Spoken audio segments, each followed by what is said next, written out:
All right, so today on the Driver's Corner, I'm just gonna do a quick video for anybody that watches my Porsche Cayenne content, because I solved the problem that I've been having with this car since I bought it, and it was actually super simple and really inexpensive to fix.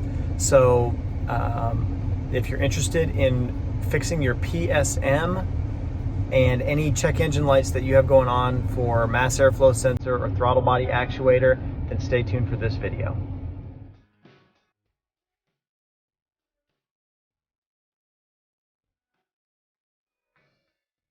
So when I bought this Porsche Cayenne, it's a 2004 S model with the 4.5 liter V8. The dashboard kind of kept lighting up with a bunch of different stuff randomly. The guy that I bought the car from was not super honest, and actually I've got some other things I have to address with the car, but when I got it home and I plugged in my my OBD2 scanner, it showed that it had several errors, that there was no check engine light popping up or anything, but actually the check engine light must have been on, just the bulb doesn't work or somebody took it out, I don't really know. But the car was kind of running like garbage after I filled it up with gas for the first time, and the PSM, which is the traction control on the Porsche, was not working. So it said PSM failure, workshop, etc., take it, get it fixed. And it kind of made the car shift a little jerky. Also, there's a button on the dashboard right here that says PSM off, so you can turn your traction control off, and that was also not functioning at all. It was almost like you just press the button, nothing happened. Now, why are those things related? So I had the check engine light lit according to my OBD2 for P1030, which is, air detected that's not supposed to be there through the mass airflow, as well as a throttle actuator motor, stepper motor on the throttle body. And I did some digging and nobody really knew what to do necessarily, but then I found one post on Renlist where a guy stated that he swapped out his mass airflow sensors. Oh, there we go, look at that. As we're talking, I got a four-wheel drive system faulty that just came up. It's been doing that a little bit off and on. It resets when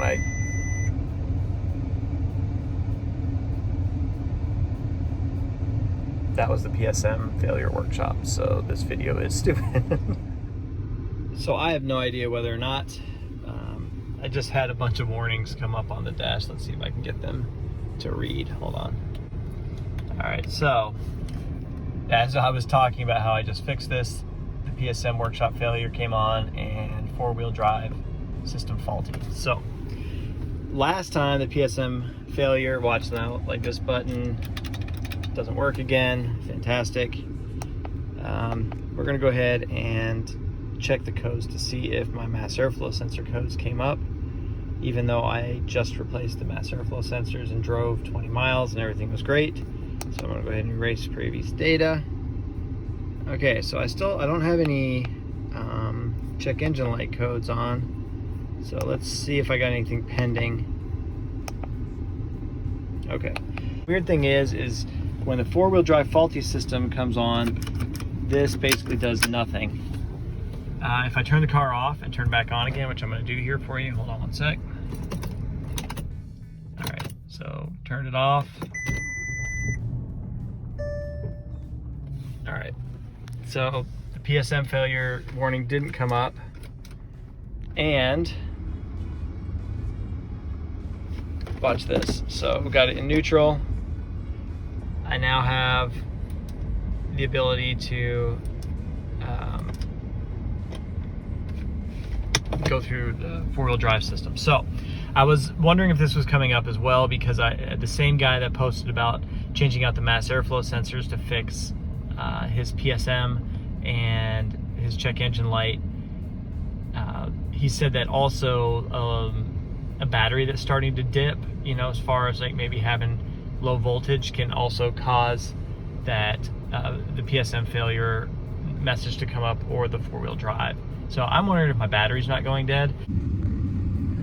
All right, so I did a little digging, and apparently the PSM light will come on if there's anything that affects the performance of the car whatsoever. So like with the check engine light being on for the mass airflow sensors and the stepper motor, it basically disabled the ability to turn on or off the PSM. So it says, hey, there's a problem. When my light came on for the four-wheel drive system being faulty, that also triggered the PSM. So those things go together. So it wasn't like, oh, replacing the mass airflows didn't solve the PSM issue. It actually did. It untriggered the light. It made it to where the PSM can be turned on or off like that.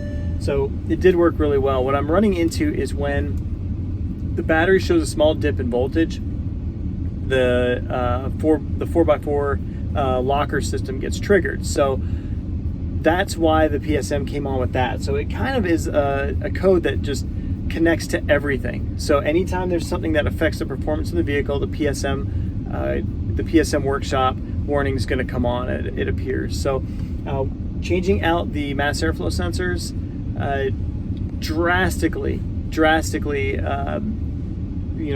solved a lot of the drivability issues I was having. I was honestly a little worried that I might be having some transmission problems before changing out those mass airflow sensors, and now that I've done that, this car drives like a dream. So I would say if your PSM is up, don't necessarily, I almost was buying switches. I checked all the fuses, like I saw some other videos saying to pull, check and make sure fuses were good. I did all that, and none of that was what's wrong. There was another code showing up that was also triggering the PSM workshop light. So I hope this video helps.